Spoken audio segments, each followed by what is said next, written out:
మేడ్చల్ జిల్లా Jawahar Nagar Ramki dumping yard గుడ్ల చెరువు గొలుసుకట్టు నాలాల్ని కబ్జా చేయడం వల్ల నిన్న కురిసిన భారీ వర్షానికి రహదారిపై నుంచి పెద్ద ఎత్తున నీరు ప్రవహిస్తోంది. దీంతో స్థానికులు వాహనదారులు తీవ్ర ఇబ్బందులు పడుతున్నారు. ఇప్పటికైనా ప్రభుత్వం చర్యలు తీసుకుని చెరువుల్ని కాపాడాలని అంటున్న స్థానికులతో మా ప్రతినిధి శంకర్ మరింత సమాచారం అందిస్తారు. మనం ఉన్నాము.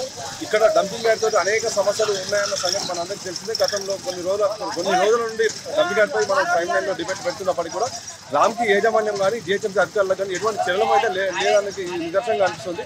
నిన్న పడిన భారీ వర్షానికి ఏదైతే ఉందో ఇక్కడ రామ్కి డంపింగ్ యార్డ్ కబ్జా చేసినటువంటి గుండ చెరువు కానీ ఈర్లగుంట చెరువు కానీ మల్కారం చెరువు కానీ వాటి ప్రభావం బండ్లగూడ జవహర్ రహదారిపై పడిందని చెప్పొచ్చు. ఒకసారి మనం వెనకాల చూసినట్టయితే అక్కడ వాహనాలు నీళ్ళలో మునిగిన పరిస్థితి. వాహనదారులతో మనతో పాటు కొంతమంది వాహనదారులు కూడా ఉన్నారు. వాళ్ళని అడిగి తెలుసుకునే ప్రయత్నం చేద్దాం. చెప్పండి అన్న, మీ పేరేంటి? నా పేరు కాళేశ. అన్న చెప్పండి, ఈ సమస్యకు కారణం ఏంటి అసలు? ఈ సమస్య ఏమంటే ఇక్కడ డంపింగ్ యార్డ్ ఎప్పటి నుండి ఉంది. ఎన్నో ఉద్యమాలు చేశారు, ప్రజా పోరాటాలు చేశారు. ఉద్యమకారులు కూడా ఇక్కడ పనిచేయడం కూడా జరిగింది. ప్రజా పోరాట కమిటీ అయితే చాలాసార్లు వ్యతిరేకిస్తూ దీని మీద పోరాటం చేయడం కూడా జరిగింది. వాళ్ళ మీద కేసులు కూడా బనాయించిన పరిస్థితి ఉంది. 10 సంవత్సరాలు బీఆర్ఎస్ ప్రభుత్వం ఉన్నా కూడా నిర్లక్ష్యం చేసింది. ఇక్కడున్న ప్రజాప్రతినిధులు కూడా నిర్లక్ష్యం చేస్తున్నారు.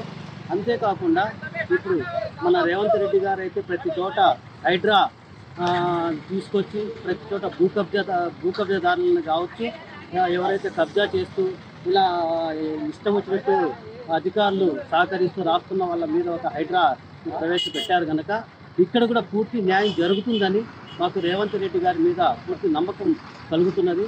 ఇక్కడ ఒకసారి రేవంత్ రెడ్డి గారు జవహర్ నగర్ మీద ఒకసారి దృష్టి సారిస్తే బాగుంటుందనేది నేను ఒక పార్టీ కార్యకర్తగా కూడా ఈ ప్రభుత్వ దృష్టికి తీసుకెళ్తాను. చెప్పండి, ఇక్కడ ఏం పరిస్థితి? జవహర్ నగర్లో దాదాపు 20 ఏళ్ళ నుంచి ఉంటున్నా. ఇది ఒకప్పుడు బాగానే ఉండే, బీఆర్ఎస్ రాకముందు కూడా బాగానే ఉండే. బీఆర్ఎస్ ప్రభుత్వం వచ్చిన నుంచి మల్లారెడ్డి ఏమనంటే గుండెకాయ అంటాడు జవహర్ నగర్, కానీ గుండెకాయ లేదు, ఏం లేదు, అంతా ఫేక్ మాటలు, అవన్నీ ఉత్త మాటలు. మరీ దారుణం చేసేసి రోడ్డు చెరువు కట్టలకు మురికి నీళ్ళు వదిలి, కట్టలు తెంపి రోడ్డు మీకు నీళ్ళు వదిలి ఘోరంగా ఇబ్బంది. ఇక్కడ పడి మొన్న కాళ్ళు ఇరుకొట్టుకున్నారు. ఇప్పుడు కూడా కాళ్ళు ఇరుకొట్టే పరిస్థితి ఉండే. ఇప్పుడు పడేటోళ్ళు నేను కూడా. ఇది రేవంత్ రెడ్డి గారు సీఎం గారు మన తెలంగాణ ముఖ్యమంత్రి గారు జర అనుకొని ఇది పరిష్కారం చేసి జర ఫ్లైఓవర్ అన్న ఏదన్నా చేస్తే జనాలకు ఇబ్బంది లేకుండా చేస్తారని ఈ మీడియా మిత్రులకు ధన్యవాదాలు తెలుసుకుంటూ. చూస్తున్నారు కదా, గత కొన్ని సంవత్సరాలుగా అనేక ఇబ్బందులు ఎదుర్కొంటున్నామని ఇక్కడ రామ్కి డంపింగ్ యార్డ్ ఏదైతే ఉందో యాజమాన్యం అది దౌర్జన్యంగా ఇక్కడ ఉన్న నాలాలను కానీ చెరువులను కబ్జా చేయడం వల్లనే ఇక్కడ రోడ్డుకి నీళ్లు వచ్చాయని చెప్తా ఉన్నారు.